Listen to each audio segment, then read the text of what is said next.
खिचड़ी के पराठे आलू की चटनी बनाने वाली देवरानी।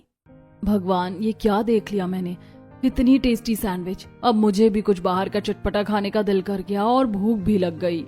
अंजलि बेड पर लेटकर आराम से फोन में इंस्टाग्राम पर रील्स स्क्रॉल कर रही थी। अचानक उसके सामने एक खाने की रील आती है जिसमें उसे यमी यमी सैंडविच दिखती है। सैंडविच देखते ही अंजलि के मुंह में पानी आ जाता है और उसके पेट में चूहे दौड़ने लगते हैं। अंजलि के मम्मी पापा आज किसी काम से बाजार गए हुए हैं। वो तुरंत अपने फोन में पापा का नंबर डायल करती है। पापा, बाजार से आते वक्त मेरे लिए सैंडविच ले आना, मुझे बहुत जोर से भूख लग रही है। बेटा, हमें तो अभी घर आने में टाइम लगेगा। अभी तो तेरी मम्मी ने ग्रोसरी भी पूरी नहीं खरीदी है और फिर शॉपिंग करने की भी कह रही हैं। भगवान जाने आज शाम तक पूरा हो जाएगा क्या इनका काम।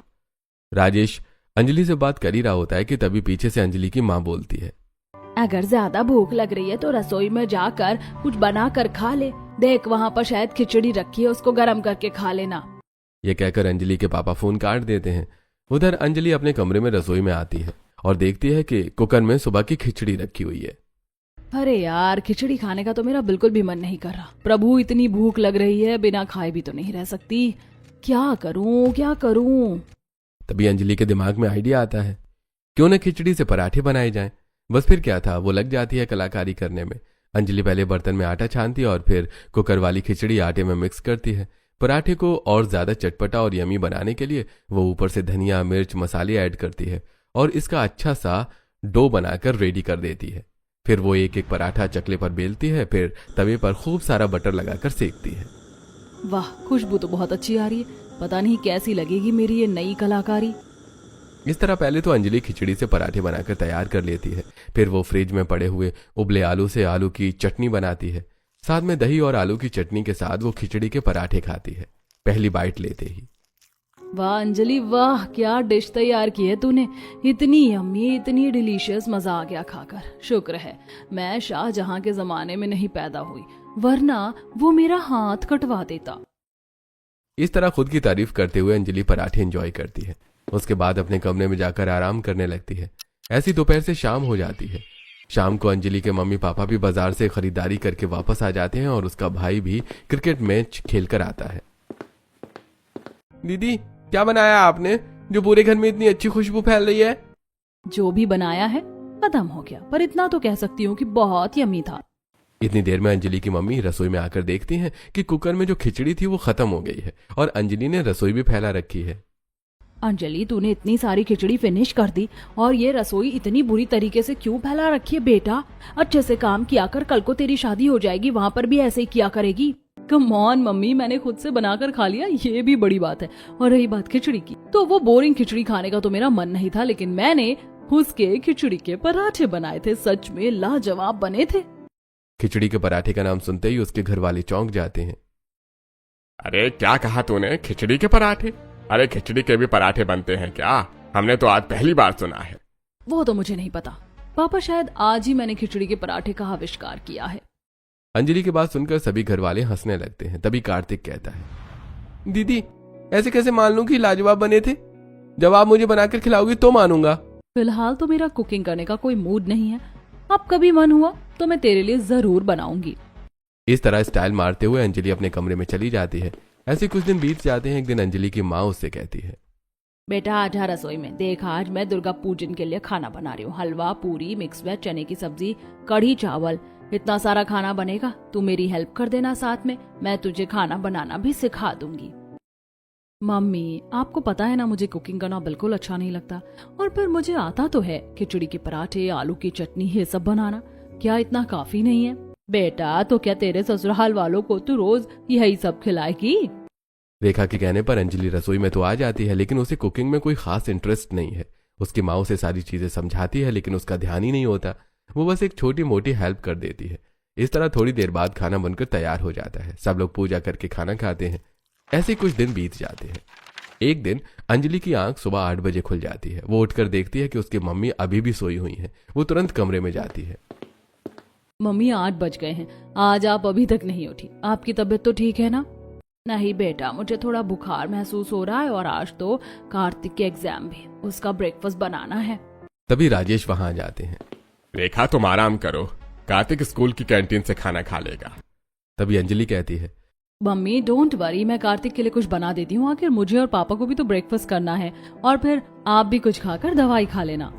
अंजलि सीधे रसोई में जाती और वहां खड़े होकर सोचने लगती है। एक काम करती हूँ, कार्तिक के लिए उस दिन की तरह खिचड़ी के पराठे बना देती हूँ, साथ में दही और आलू की चटनी हो जाएगी। वैसे भी उसे मेरे हाथ की खिचड़ी के पराठे खाने थे।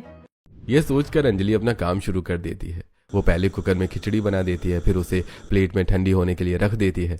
दूसरी तरफ उसने कुछ आलू उबाल लिए हैं और अब वो परात में आटा निकाल कर उसमें खिचड़ी मिक्स करके सारे मसाले ऐड करके एक एक पराठा सेकना शुरू कर देती है। कार्तिक, ब्रेकफास्ट रेडी है, मैंने तेरा लंच बॉक्स पैक कर दिया है, और अगर तू खाना चाहता है तो खा ले। नहीं दीदी, मैं ऑलरेडी लेट हो रहा हूँ, आप एक्स्ट्रा पैक कर देना, मैं स्कूल में ही खा लूंगा। अंजलि कार्तिक को एक्स्ट्रा खिचड़ी के पराठे पैक करके दे देती है और साथ में अपनी मम्मी पापा को भी ब्रेकफास्ट कराती है। सब लोग उसके खिचड़ी के पराठों की खूब तारीफ करते हैं। ऐसी सुबह से शाम हो जाती है। जब कार्तिक स्कूल से लौटता है तो वो हॉल में बैठी अंजलि से कहता है, अरे मान गया दीदी, मैं आपको कह रहा था ना, जब तक खिलाओगी नहीं मानूंगा तभी। आपने बोरिंग सी खिचड़ी से कितना लाजवाब नाश्ता बनाया है। मेरे दोस्तों को तो आपके खिचड़ी के पराठे इतने अच्छे लगे कि मुझे खुद ही एक ही मिला। अब तो मान गया ना, तेरी बहन ने खिचड़ी के पराठे का जो आविष्कार किया है वो अब तुम सबकी मनपसंद डिश होने वाली है। अंजलि की बात सुनकर सब लोग हंसने लग जाते हैं।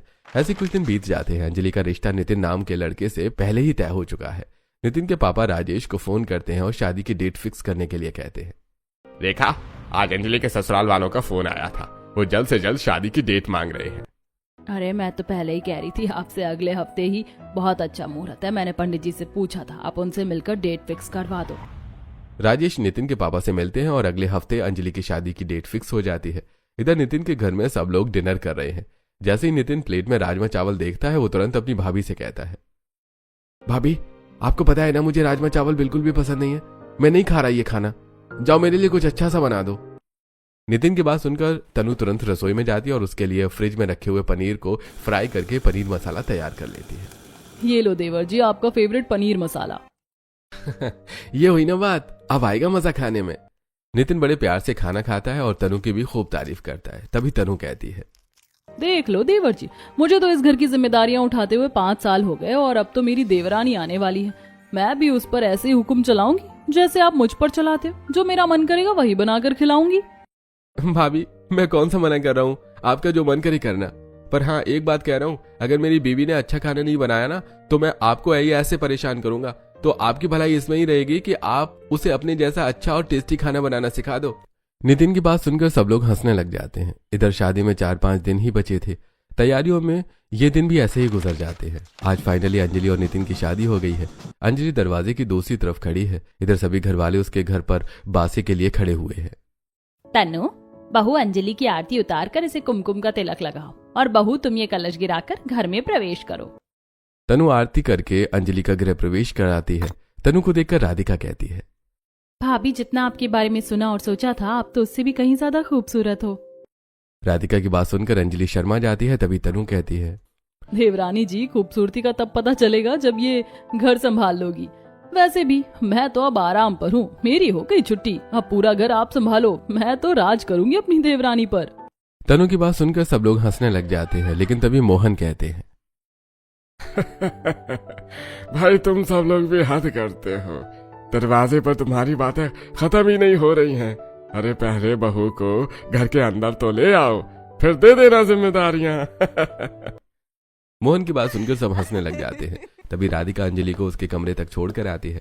शादी की तैयारियों में सब लोग बहुत थक गए थे, इसीलिए सब अपने अपने कमरों में सोने चले जाते हैं। अगले दिन सुबह होती है। अंजलि जल्दी से उठकर तैयार हो जाती है और आईने के सामने बैठकर सोच रही है, यार आज तो मेरी पहली रसोई है, पता नहीं ये लोग किस तरह का खाना खाते हैं। आज इन्हें मेरा खाना पसंद आएगा भी या नहीं, और पहली रसोई में क्या क्या बनाना है मैंने तो ये भी नहीं सोचा है। इतनी देर में नितिन नहाकर बाथरूम से बाहर निकलता है और अंजलि को देखकर बस देखता ही रहता है। कितनी प्यारी लग रही है मेरी पत्नी, मुझे यकीन ही नहीं हो रहा है कि इतनी खूबसूरत मेरी वाइफ है। क्यों, आप में कोई कमी है क्या जो ऐसी बातें कर रहे हो? अंजलि की बात सुनकर नितिन हंसने लगता है। दोनों थोड़ी देर प्यार भरी बातें करते हैं और उसके बाद दोनों एक साथ अपने कमरे में हॉल में आते हैं जहां पर सब लोग बैठे हैं। अंजलि सभी घर वालों का हाथ जोड़कर नमस्ते करती है और अपने सास ससुर के पैर छूती है। मम्मी आज तो मेरी पहली रसोई है ना, दरअसल मुझे नहीं पता कि आप लोगों को क्या क्या पसंद है, तो आप मुझे बता दो, मैं बना दूंगी। तभी रसोई में काम करती हुई तनु हाथ में कड़छी लिए हॉल में आती है। देवरानी जी, आपने क्या रात वाली बात सीरियसली ले ली थी? अरे आपको मैं इतनी बेकार लगती हूँ क्या, जो आते ही अपनी देवरानी के कंधों पर सारी जिम्मेदारियां डाल दूं? अभी तो आपकी नई नई शादी हुई है, आप एंजॉय कीजिए, सच संवर कर बैठिए। वैसे भी जब मैं इस घर में आई थी तो मेरी सास ने 1 महीने तक मुझे एक ग्लास भी नहीं उठाने दिया था। अब जैसे कि मैं प्रेग्नेंट हूँ तो मैं आपको 15 दिन तक तो कुछ काम करने नहीं देने वाली हूँ, और रही उसके बाद की बात तो मैं एक भी काम नहीं करूंगी। तनु की बात सुनकर सब लोग हंसने लग जाते हैं। तनु ने अंजलि के उठने से पहले सबके लिए चाय पानी बना दिया था। अंजलि रसोई में जाती है और तनु का हाथ बटाने लगती है। अपने पति और जेठ का टिफिन पैक करती है, साथ में बाकी घर वालों को नाश्ता सर्व करती है। इस तरह दोनों देवरानी जेठानी मिलकर काम कर लेती हैं, लेकिन तनु उसे ज्यादा काम नहीं करने देती है। दोनों देवरानी जेठानी अपने कमरे में चाय पीते हुए बातें कर रही थी कि तभी घर पर पड़ोसन पिंकी की एंट्री होती है। अरे ओ सुधा, कहाँ छुपा रखा है तुमने अपनी छोटी बहू को? सुना है तेरी बहू बड़ी सुंदर है। अब बहन तू घर आ गई है तो खुद ही देख ले, मैं क्या तारीफ करूं। पड़ोसन की आवाज सुनकर तनु और अंजलि भी हॉल में आ जाती हैं। अंजलि को देखकर पिंकी, अरे वाह, सच में तूने तो अपने बेटे के लिए चांद सी बहू ढूंढी है। अंजलि आकर पिंकी के पैर छूती है और हाथ जोड़कर नमस्ते भी करती है। इधर पिंकी और सुधा आपस में बैठकर बातें करने लगती हैं। इतनी देर में अंजलि उनके लिए चाय बिस्किट ले आती है। सब लोग बैठकर बातें करते हैं। थोड़ी देर बाद पड़ोसन चली जाती है। ऐसे कुछ दिन बीत जाते हैं। एक दिन तनु रसोई में काम कर रही होती है। अंजलि, तुम्हारे पति को मलाई चाप बहुत पसंद है और मिक्स वेज देवर जी की फेवरेट है। कभी कभी मटर पनीर मसाला और पुलाव भी खा लेते हैं। और बाकी सभी घर वालों को क्या क्या पसंद है वो भी बता दीजिए। घर वाले तो खा लेते बिना नखरे दिए, बस ये दोनों भाई हैं जो 1-2 सब्जी बिल्कुल नहीं खाते। और वो 1-2 सब्जी क्या है? जैसे कि तुम्हारे पति को राजमा बिल्कुल पसंद नहीं और मेरे पति को मसूर की दाल। मसूर की दाल तो मैं भी नहीं खाती, बहुत अजीब सा टेस्ट आता है मुझे उसमें से। घर पर मम्मी जब भी मसूर की दाल बनाती थी तो मेरे लिए अलग से आलू की चटनी या फिर दूसरी सब्जी बनाती थी। भाई हमारा भी यही हाल है, राजमा और मसूर की दाल देखकर दोनों भाइयों का मुंह बन जाता है, फिर हमें भी दूसरी सब्जी बनानी पड़ती है। अब तुम भी बिल्कुल उनके जैसी ही आ गई हो, फिर तो तुम्हारी और तुम्हारे जेठ जी की खूब जमेगी। ये कहकर तनु हंसने लगती है और अंजलि को पूरी रसोई अच्छे से समझा देती है। आज का डिनर तो तनु ने बनाया है, लेकिन कल से रसोई अंजलि संभालेगी, क्योंकि तनु प्रेग्नेंट है और उसका चौथा महीना कंप्लीट हो गया है। अब उसे रेस्ट की जरूरत है। अगली सुबह होती है, अंजलि नहा धोकर हॉल में आती है। तभी उसकी सास सुधा कहती है, बेटा देख, तेरी जेठानी पेट से है, अब तुझे उसका ख्याल रखना है। देख, वैसे तो तेरे साथ मैं भी हेल्प करूंगी, लेकिन फिर भी घर का काम तू देख लेना और आज से रसोई की जिम्मेदारियां संभाल ले और सबके लिए नाश्ता बना दे। अपनी सास की बात सुनकर अंजलि सहमति में सिर हिलाती है और सीधे रसोई में चली जाती है। यार क्या बनाऊं कुछ अच्छा सा जो इन लोगों को पसंद भी आ जाए और झटपट बन भी जाए। अंजलि रसोई में खड़े होकर सोच ही रही थी कि क्या बनाऊं, तभी उसे याद आता है कि रात में नितिन ने स्पाइसी खाना खाया था, जिसकी वजह से पूरी रात उसका पेट खराब रहा। कुछ हल्का बना देती हूँ, क्योंकि रात में कुछ ज्यादा ही हैवी खाना बनाया था जेठानी जी ने। नितिन जी भी कैसे पूरी रात पेट पकड़कर घूम रहे थे। यह सोचकर अंजलि सबके लिए खिचड़ी बना देती है, साथ में आलू की चटनी, सिंपल रोटी, सलाद, रायता ये सब बनाती है। चलो शुक्र है भगवान का, कुछ कॉमन चीजें जैसे रायता, सैलेड, चटनी, रोटी, इन सब से टेबल भरी हुई लग रही है। अंजलि सारा खाना डाइनिंग टेबल पर रख देती है। सभी लोग खाने बैठते हैं, लेकिन खिचड़ी को देखकर उसकी नंद राधिका कहती है, भाभी कौन बीमार है इस घर में जो आपने खिचड़ी बनाई है? वो क्या है ना, रात में तुम्हारे भैया बार बार वॉशरूम जा रहे थे, स्पाइसी खाने की वजह से इनका पेट खराब हो गया था, तो मैंने सोचा कुछ हल्का बना देती हूँ, क्योंकि आप लोगों ने भी तो वही खाना खाया था। अंजलि चुप हो जाती है। तभी उसकी सास कहती है, बहुत ठीक किया, लेकिन यहाँ कोई खिचड़ी खाना ज्यादा पसंद नहीं करता, तो तू शाम को कुछ और बना लेना। अंजलि का ससुराल बहुत ही सुलझा हुआ है। सभी लोग बहुत समझदार हैं। अंजलि ने ससुराल में पहली बार कुछ बनाया था, इसलिए सब लोग चुपचाप खा लेते हैं। ऐसी शाम होती है। शाम में अंजलि सबके लिए खिचड़ी बना देती है और इस बार भी पूरा परिवार कुछ नहीं कहता। हालांकि उसकी नंद को गुस्सा आता है और वो अपने लिए मैगी बनाकर खाती है। तभी सुधा आती है। राधिका, तुम रसोई में इस वक्त क्या कर रही हो? आपकी प्यारी बहू के जो कारनामे हैं, तो हमें रसोई में आकर अपना खाना खुद ही बनाना पड़ेगा ना। इसमें इतनी हैरान क्यों हो रही हैं आप? बेटा वो इस घर में अभी नई है, मैं उसे ज्यादा कुछ नहीं कह सकती। धीरे धीरे वो हमारे रहन सहन में ढल जाएगी, थोड़ा तो एडजस्ट करना पड़ेगा ना, फिर तो वो बनाने लग जाएगी खुद से। अंजलि की सास अंजलि को प्यार से समझाती है कि रोज रोज खिचड़ी न बनाए, लेकिन अंजलि है कि उसके कान पर जूं नहीं रेंगती और लगातार 1 हफ्ते से वो अपने ससुराल वालों को खिचड़ी खिला रही है। एक दिन खिचड़ी को देखकर नितिन को गुस्सा आ जाता है। अंजलि, तुमने हमें बीमार समझ रखा है क्या? अरे माना उस दिन मेरा पेट खराब था, लेकिन 8 दिन से मेरा पेट बिल्कुल ठीक है। दोबारा मुझे इस घर में खिचड़ी नजर ना आए। अंजलि नितिन की बात चुपचाप सुनती रहती है। तभी राधिका बोल पड़ती है। भाभी, आपको हम लोग पागल लगते हैं क्या? रोज हमें एक ही तरह का खाना दे रही हो। अरे आप खुद भी बोर नहीं होती क्या ये खिचड़ी खा खा कर? आज अंजलि के ससुराल वाले बस 1-2 चम्मच खिचड़ी खाकर उठ जाते हैं और भरी हुई खिचड़ी का कुकर ऐसे ही बच जाता है। अंजलि रसोई साफ कर रही होती है, तभी तनु वहां आती है। तनु का 6ठा महीना चल रहा है और उसका बेबी बम्प साफ दिखाई दे रहा है। अंजलि, मुझे पता है कि मैं प्रेग्नेंट हूँ और खिचड़ी जैसा पौष्टिक आहार मेरे लिए फायदेमंद है, लेकिन घर वाले तो बिल्कुल ठीक है ना। तुम उन्हें रोज रोज खिचड़ी क्यों खिला रही हो? जेठानी जी, कितना अच्छा खाना है। खिचड़ी पेट के लिए बिल्कुल हल्की रहती है और पोषक तत्वों से भी भरपूर है और साथ में फायदेमंद भी है। हाँ, मैं तुम्हारी बात समझ रही हूँ, लेकिन रोज एक ही खाना खाते खाते इंसान बोर हो जाता है। तुम नहीं होती क्या? ठीक है, आज शाम को मैं कुछ अलग बना दूंगी। तनु अंजलि को समझाती है और अंजलि उसकी बात मान जाती है। शाम होते ही अंजलि डिनर की तैयारी करने लगती है। इतनी सारी खिचड़ी बची हुई है और खाने को वेस्ट करना अच्छी बात नहीं होती। घर वाले खिचड़ी से बोर हो गए हैं, अब मैं इन्हें पराठे खिलाती हूँ। अंजलि सारी खिचड़ी को सूखे आटे में मिलाती है, साथ में स्वाद बढ़ाने के लिए मसाले डालती है और खिचड़ी के पराठे बना देती है। साथ में वो आलू की चटनी भी बनाती है। खाने की खुशबू रसोई से बाहर हॉल में पहुंचती है, जहां सुधा और राधिका बातें कर रही होती हैं। लगता है आज तो आपकी बहू ने आपकी बात मान ली और खिचड़ी के अलावा कुछ और बना दिया। बड़ी अच्छी खुशबू आ रही है।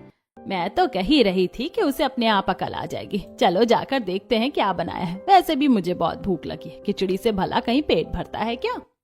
सुधा और राधिका हॉल से डाइनिंग रूम में आ जाती हैं। बाकी सभी घर वाले भी डिनर के लिए बैठ जाते हैं। अंजलि सबको गर्मा गर्म पराठे, आलू की चटनी, दही और सलाद सर्व करती है। भाई, खुशबू तो बहुत अच्छी आ रही है। आखिर किस चीज के पराठे बनाए हैं अंजलि तुमने? भैया, आप बस टेस्ट करके बताइए कैसे बने हैं। सभी घर वाले पराठे खाते हैं और तारीफ करने लगते हैं। अरे बहू, तुमने तो कमाल कर दिया। जब तुम्हें इतना अच्छा खाना बनाना आता है तो फिर हमें वो बीमारों वाली खिचड़ी क्यों खिला रही थी? मोहन की बात सुनकर सब लोग हंसने लगते हैं। भाभी, सच में लाजवाब पराठे बनाए हैं आपने। और ये आलू की चटनी, इसके साथ तो पराठों का मजा ही आ गया। अपनी तारीफ सुनकर अंजलि बहुत खुश हो जाती है और मन ही मन सोचती है, जिस खिचड़ी को आप लोग नहीं खा रहे थे, उसी खिचड़ी को मैंने आप सबको खिला दिया। इस तरह हंसते मुस्कुराते सब लोग खाना खत्म करते हैं और अपने अपने कमरों में सोने चले जाते हैं। अगली सुबह अंजलि फिर से खिचड़ी के पराठे बनाती है। सभी घर वाले प्यार से खाते हैं। अंजलि अपने पति और जेठ के लिए लंच बॉक्स में भी खिचड़ी के पराठे और आलू की चटनी पैक कर देती है। ऑफिस में रोहित के सभी साथी भी पराठे खाकर उसकी तारीफ करते हैं। शाम को रोहित घर आता है तब, अंजलि, तुम्हारे पराठों की तारीफ तो मेरे ऑफिस में भी हो रही थी। मैंने सुबह थोड़े ज्यादा खा लिए थे, इसलिए दोपहर में मेरा मन नहीं हुआ। लेकिन मेरे दोस्तों ने एक भी पराठा नहीं छोड़ा। पूछ रहे थे कि किस चीज के पराठे हैं। यह कहकर रोहित अपने कमरे में चला जाता है और अंजलि खुश हो जाती है। ऐसे कुछ दिन बीत जाते हैं और अब अंजलि तीनों समय खिचड़ी के पराठे बनाने लगती है, जिससे सब लोग बोर हो जाते हैं। आज डिनर के समय राधिका नाराज हो जाती है। भाभी, आप एक ही चीज के पीछे क्यों पड़ जाती हो? पहले आपने हमें लगातार खिचड़ी खिलाई और अब ये पराठे। एक चीज कभी कभी अच्छी लगती है, आपको ये बात समझ क्यों नहीं आती? रहने दो राधिका, इसे कहने का कोई फायदा नहीं है। मैं इसे पहले ही 10 बार कह चुका हूँ और मुझे नहीं खाने ये पराठे। मुझे भी नहीं खाने। चलो कहीं बाहर चलते हैं, आप खुद खा लेना ये पराठे। सभी घर वाले पराठे छोड़कर बाहर खाने के लिए चले जाते हैं। सब लोग एक रेस्टोरेंट में पहुंचते हैं और मेन्यू देखकर राधिका खुश हो जाती है। मैं तो मलाई चाप खाऊंगी और साथ में गार्लिक नान। मेरे लिए मटर पनीर मसाला, और हाँ, पराठे को दूर ही रखना। जब से तनु रेस्ट पर है, घर का खाना तो हराम हो गया है। मम्मी, पता नहीं आप लोग कैसी बहू देख कर लाए हो, जिसे 1-2 चीज के अलावा कुछ बनाना ही नहीं आता या फिर बनाना ही नहीं चाहती। क्या बताऊं बेटा, मैं तो उसे बहुत समझाती हूँ लेकिन उसे समझ ही नहीं आता। अरे यहाँ भी तुम लोग बेकार की बातें करते रहोगे क्या? खाना आ गया है, ठंडा हो रहा है। चलो खाने पर ध्यान देते हैं। तभी घर वाले खाने को ऐसे देख रहे थे जैसे सदियों बाद उन्होंने अच्छा खाना देखा हो। सब लोग जमकर खाना खाते हैं। ऐसा लग रहा है कि बहुत दिनों बाद जी भर कर खाना खाया है। जब घर पर कुछ अच्छा नहीं मिलता तो ऐसा ही लगेगा ना। लेकिन डोंट वरी, जब तक ये अंजलि खुद नहीं सुधर जाती, हम सब लोग बाहर ही खाना खाएंगे। इस तरह सभी लोग बाहर खाना खाकर घर आ जाते हैं। अब घर वालों का व्यवहार अंजलि के लिए बदल जाता है। वो न तो उससे ठीक से बात करते हैं और न ही उसे किसी काम के लिए कहते हैं। ऐसे 1-2 दिन बीत जाते हैं। अंजलि फिर से खिचड़ी के पराठे और आलू की चटनी बनाती है, लेकिन घर वाले खाना देखते ही उठकर चले जाते हैं और एक बाइट भी नहीं खाते। आप लोग ऐसा क्यों कर रहे हो? ऐसे तो सारा खाना बर्बाद हो रहा है ना। और आप क्यों कर रही हो भाभी हमारे साथ ऐसा? जब हमने आपको बता दिया है कि अब हमें ये पराठे नहीं खाने हैं तो अपने मेन्यू में कुछ बदलाव कीजिए। आपको समझ नहीं आता क्या? आप लोगों को नहीं खाने हैं तो मत खाओ। मुझे तो ये पराठे और आलू की चटनी बहुत अच्छी लगती है, मैं अपने लिए बना लूंगी। अंजलि को इस बात का जरा भी अंदाजा नहीं है कि घरवाले उसका बनाया खाना नहीं खा रहे और खाना बर्बाद हो रहा है। सभी घरवाले रोज बाहर जाकर रेस्टोरेंट से खाना खाते हैं। एक दिन तनु अपने लिए दलिया बना रही थी। वो फिर से अंजलि को समझाने की कोशिश करती है, लेकिन अंजलि पर कोई असर नहीं पड़ता। वो आराम से अपने लिए गर्मा गर्म पराठे बनाकर खा लेती है। ऐसे कुछ दिन बीत जाते हैं। एक दिन सुधा कमरे में परेशान बैठी होती है, तभी तनु वहां आती है। मम्मी जी क्या हुआ आपको? आप बहुत परेशान लग रही हो। आपकी तबीयत तो ठीक है ना? कुछ नहीं बेटा, क्या बताऊं, तबीयत तो ठीक है लेकिन इस अंजलि ने तो मेरी नाक में दम कर दिया है। मैं सोच रही हूँ कि ये खुद ही समझ जाए। हाँ मम्मी, अंजलि पर किसी बात का कोई फर्क ही नहीं पड़ता। इसे जरा भी अंदाजा नहीं है कि घर वाले खाना खा ही नहीं रहे हैं। मैडम अपने आप में ही खुश है। हाँ बेटा वही तो, क्या करूं मैं इस लड़की का। बेकार में इसके मायके वालों तक बात जाएगी तो रिश्तों में खटास आ जाएगी। हाँ मम्मी आप सही सोच रही हो, लेकिन आप टेंशन मत लो, मेरे पास एक आइडिया है, इससे तो मैं सबक सिखाऊंगी। ये कहकर तनु वहां से चली जाती है और अपनी मामी को फोन करती है। नमस्ते मामी जी, कैसी हो आप? मैं तो ठीक हूँ बेटा, तुम बताओ कैसी हो और कब आ रहा है तुम्हारा बेबी? मामी जी अभी तो समय है, आप ये बताओ आप कब आ रही हो घर पर? वैसे भी जब से छोटी बहू आई है आप आए भी नहीं, आपने उसे देखा भी नहीं। बेटा क्या करूं, घर के काम ही इतने होते हैं कि आने का समय नहीं मिलता। मुझे कुछ नहीं सुनना, इस संडे आप घर पर आ रही हो, बस आ रही हो। ये कहकर तनु फोन रख देती है। ऐसे ही 1-2 दिन बीत जाते हैं और आखिरकार संडे का दिन आ जाता है। मामा मामी अपने पोते के साथ घर पहुंचते हैं। मेहमानों को देखकर सब लोग बहुत खुश हो जाते हैं। सुधा अपने भाई भाभी से गले मिलती है और बैठकर बातें करने लगती है। कहाँ है भाई तुम्हारी छोटी बहू? जैसे ही मामी जी अंजलि के बारे में पूछती हैं, थोड़ी देर में अंजलि सबके लिए चाय नाश्ता लेकर आ जाती है। बहुत ही प्यारी है तुम्हारी छोटी बहू, घर की जिम्मेदारियां भी अच्छे से संभाल रही है ना? इतना सुनते ही तनु बोल पड़ती है। मामी जी पूछो मत, इतने अच्छे से घर संभाला हुआ है अंजलि ने कि मैं तो बेफिक्र हो गई हूँ। वरना मुझे बहुत टेंशन रहती थी कि अगर मैं प्रेगनेंसी में रेस्ट करूंगी तो घर कौन संभालेगा, लेकिन इसके आने से मैं बिल्कुल निश्चिंत हो गई हूँ। अरे वाह, ऐसा ही होना चाहिए। देवरानी जेठानी का तो यही काम होता है। आज ये तुम्हारे काम आ रही है, कल तुम इसके काम आ जाना। हाँ मामी बिल्कुल सही कह रही हो। और इतना अच्छा खाना बनाती है ये कि सब उंगलियां चाटते रह जाते हैं। हर बार नई नई सब्जी बनाती है और सब एक बार में ही खत्म हो जाता है।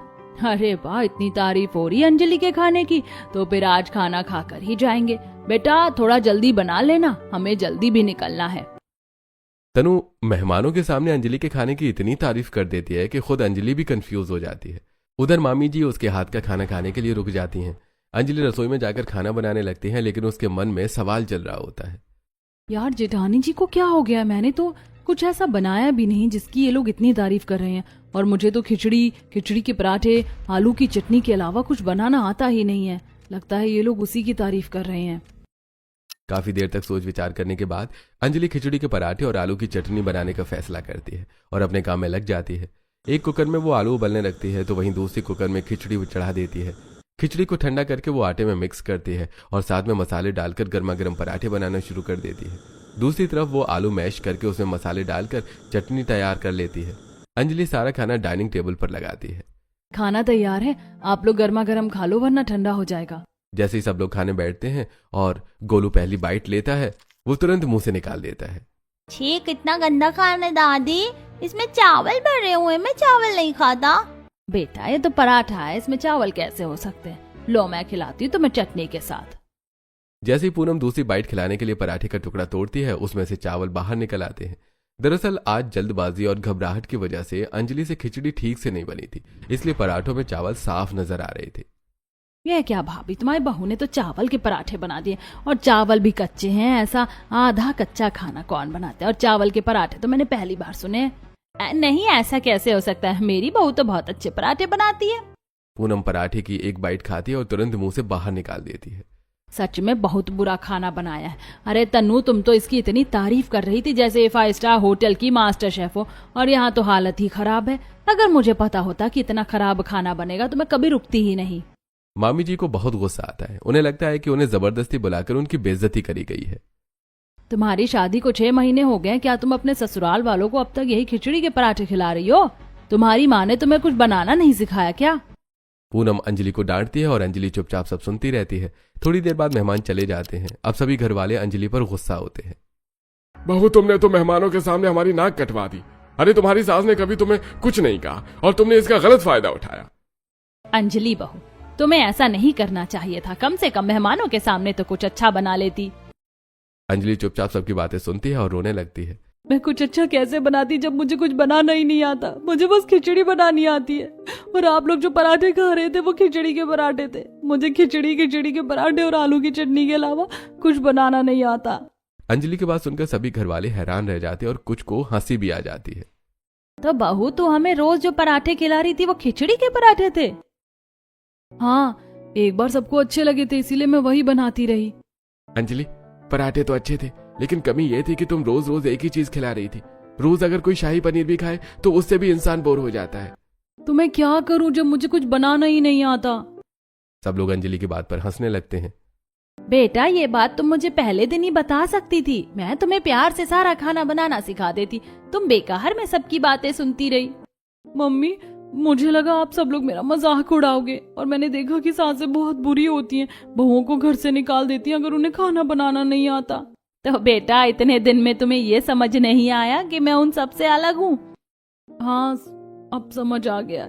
हाँ, प्लीज मुझे खाना बनाना सिखा दो। मैं वादा करती हूँ अब अलग अलग अच्छा खाना बनाऊंगी, सबकी पसंद का। ये सुनकर सब लोग हंसने लगते हैं।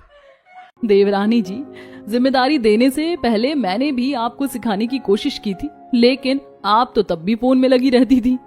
मम्मी भी सिखाती थी, लेकिन मुझे बचपन से ही कुकिंग में कोई इंटरेस्ट नहीं था, इसीलिए मैं ध्यान नहीं देती थी। लेकिन अब समझ आ गया कि ये कितना जरूरी है। कोई बात नहीं बेटा, गलती का एहसास हो गया वही काफी है। अब मैं तुम्हें खुद अच्छे से खाना बनाना सिखाऊंगी।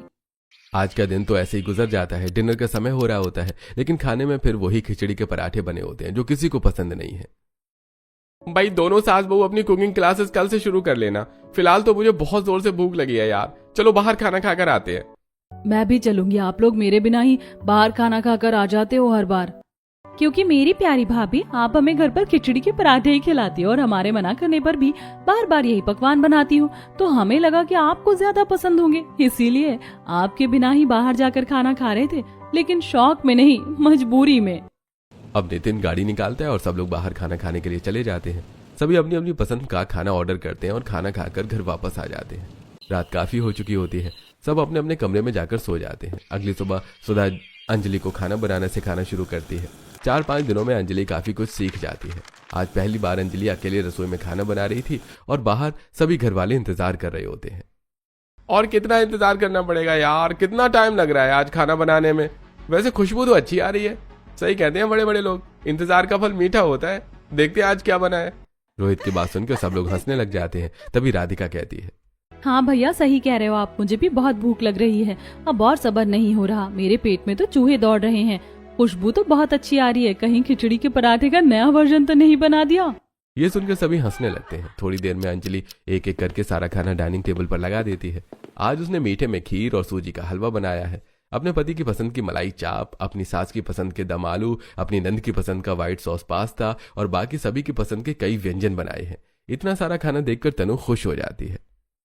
वाह अंजलि, तूने तो मुझे भी पीछे छोड़ दिया। क्या लाजवाब खाना बनाया। मम्मी जी, 4-5 दिन में ही आपने तो इसे परफेक्ट बना दिया। वैसे अंजलि, तुम्हें पता है, मैंने अपनी पहली रसोई में बहुत सारी चीजें बनाई थी, लेकिन आज तूने तो कमाल कर दिया। सब लोग अंजलि के हाथ का बना खाना खाते हैं और सच में आज अंजलि ने बहुत स्वादिष्ट खाना बनाया होता है। सबको खाना बहुत पसंद आता है। खाने के बाद मोहन अपनी जेब से 11,000 रुपए निकालते हैं। बहू, पहली रसोई में तो तुमने हमें खिचड़ी खिलाई थी और उसके बाद तो हम तुम्हें शगुन देना ही भूल गए थे। तो ये लो, ये तुम्हारी पहली रसोई का शगुन। मोहन की बात सुनकर सब लोग हंसने लगते हैं। इस तरह पूरा परिवार एक साथ बैठकर खाना खाता है और सभी बहुत खुश होते हैं।